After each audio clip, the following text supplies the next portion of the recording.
Heslá sú kľúče k vášmu digitálnemu svetu. Poďme rovno k veci. Silné heslá chránia vaše súkromie. Slabé sú ako dvere otvorené do Korán. Čo teda robí heslá silnými?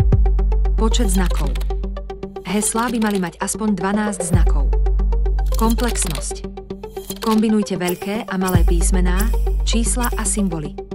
Jedinečnosť. Nepoužívajte jedno heslo pre viac účtov naraz. Zabudnite na klasiky typu heslo 1, 2, 3. Hackeri také heslá milujú. Radšej si vyberte náhodné, ako sú palacinky a zebra. Len pre istotu, toto heslo nepoužite.